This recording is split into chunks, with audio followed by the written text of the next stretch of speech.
5월 9일, 어느 다주택자에게는 수억 원이 갈린다는 그날입니다.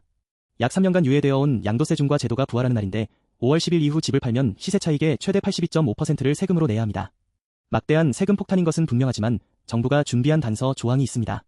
토지거래허가구역에 묶인 다주택자라면 허가를 최종 받지 못해도 신청만 해두면 세금 폭탄을 면할 수 있다는 것입니다. 오늘은 양도세 중과 유예 종료의 배경부터 토어제 신청 유예의 구체적 활용법, 정부가 준비 중인 보유세 폭풍까지 전부 짚어드리겠습니다. 이재명 대통령은 2026년 5월 9일로 만료되는 다주택자 양도세 중과 유예에 대해 추가 연장은 없다고 못 박았습니다. 이 유예 조치는 2022년 5월에 도입되어 집을 여러 채 가진 사람들이 높은 세금 없이 집을 팔 기회를 제공해왔습니다. 그런데 문제가 있었습니다. 토지거래허가구역에 있는 다주택자들의 경우 집을 팔고 싶어도 구청 허가 심사에 약 15영업일이 걸려서 기한 내 양도 자체가 불가능한 억울한 사례가 쏟아졌습니다. 세금을 피하려고 움직였는데 제도 자체가 구청 허가 때문에 발목을 잡은 것입니다. 그래서 정부는 보완책을 발표했습니다. 5월 9일까지 토지거래 허가를 신청만 해도 양도세 중과를 면제해주기로 한 것인데 이것이 바로 다주택자들의 구명줄이 되고 있습니다. 양도세 중과란 집을 팔 때 세금을 일반보다 훨씬 무겁게 매기는 제도입니다.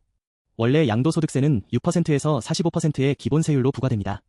그런데 조정대상 지역에서 집을 여러 채 보유한 사람이 집을 팔 경우 추가 세율이 언여집니다. 2주택자는 기본 세율에 20%포인트가 더해져 지방세를 포함하면 최대 71.5%까지 올라가고 3주택 이상은 기본 세율에 30%포인트가 더해져 최대 82.5%까지 치솟습니다. 조정대상 지역이란 투기를 억제하기 위해 정부가 지정한 지역으로 서울의 25개 전 자치구가 포함되어 있습니다. 이 제도가 존재하는 이유는 분명합니다. 전세를 끼고 집을 여러 채 사는 갭투자, 즉 투기적 매수를 억제하고 부동산 불로소득을 강력하게 환수하겠다는 정부의 의지입니다. 유예 기간 동안 집을 팔 시간을 줬으니 이제부터는 제도를 정상화하겠다는 것이 정부의 입장입니다. 토지거래 허가구역, 줄여서 토어제라고 부르는 이 제도는 집값 안정을 위해 정부가 지정한 지역입니다. 이곳에서 집을 사고 팔려면 반드시 시군구청의 사전 허가를 받아야 하고 심사에 약 15영업일이 소요됩니다. 문제는 5월 9일 유예 종료 기한이 코앞인데 심사기간 때문에 기한 내 거래를 완료할 수 없는 다주택자가 발생한다는 것입니다. 정부는 이 억울한 사례를 해소하기 위해 기준을 완화했습니다. 첫째, 5월 9일까지 토지거래허가 신청서 접수만 완료해도 이후 허가를 받아 양도해도 중과가 면제됩니다. 이것이 가장 중요한 보완책입니다. 신청만 해도 나중에 허가를 받아서 팔 수 있다는 뜻이니까요. 둘째, 기존 조정대상 지역주택은 계약일로부터 4개월 이내, 즉 9월 9일까지 양도시 중과가 배제됩니다. 셋째, 지난해 10월에 신규 지정된 조정대상 지역주택은 계약일로부터 6개월 이내, 즉 11월 9일까지 양도시 중과가 배제됩니다. 추가로 세입자가 거주 중인 주택을 토어제 지역에서 팔 때 매수자의 실거주 의무도 유예됩니다. 기존에는 매수자가 바로 들어가 살아야 했지만 이제는 세입자 계약이 끝날 때까지 기다릴 수 있습니다. 세입자가 있어도 마음 편히 매수자를 구할 수 있게 된 것입니다. 주의할 점은 5월 9일이 신청서 접수 완료 기준이라는 것입니다. 최종 허가 여부가 아닙니다. 당일이 아니라 기한 내에 구청 창구 또는 공문으로 신청서를 넣어야 합니다. 이번 양도세 중과 부활은 단순한 세금 문제가 아닙니다.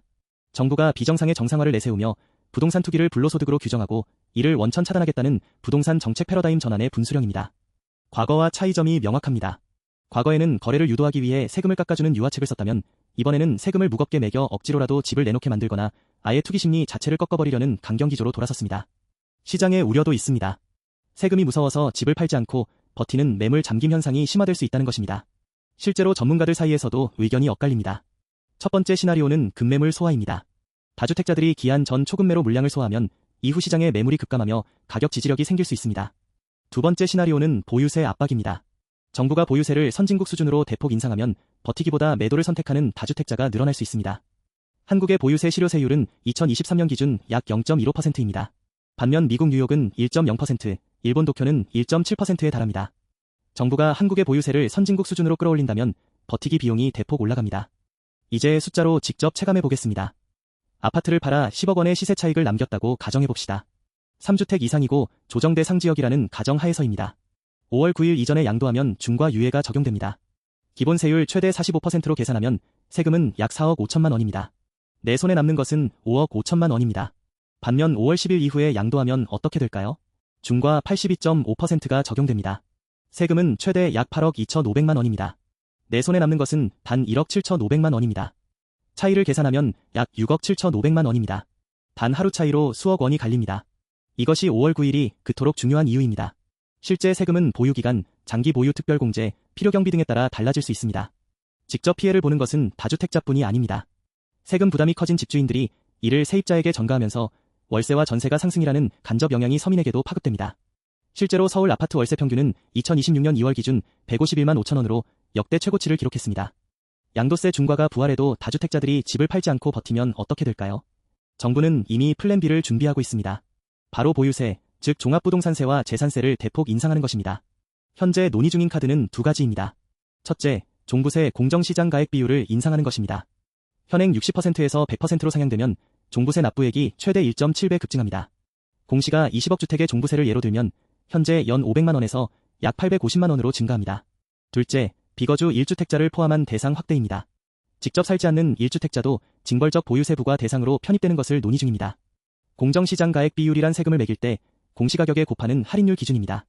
이 비율이 높아질수록 세금 기준 금액이 커지고 납부세액이 늘어납니다. 정부가 공정시장가액 비율을 100%로 올렸다는 뉴스가 나오면 이는 양도세 때문에 안 팔고 버티는 다주택자에게 매년 내는 세금 폭탄을 터뜨려 억지로 매물을 내놓게 하겠다는 신호입니다. 이 두 가지 신호를 주목하면 시장 방향을 먼저 읽을 수 있습니다. 선행지표는 5월 9일 직전 막바지 세금 회피용 초급 매물 쏟아짐입니다. 후행지표는 유예 종료 이후 매물 잠김 심화와 호가 반등입니다. 상황별로 나눠서 체크리스트를 정리합니다.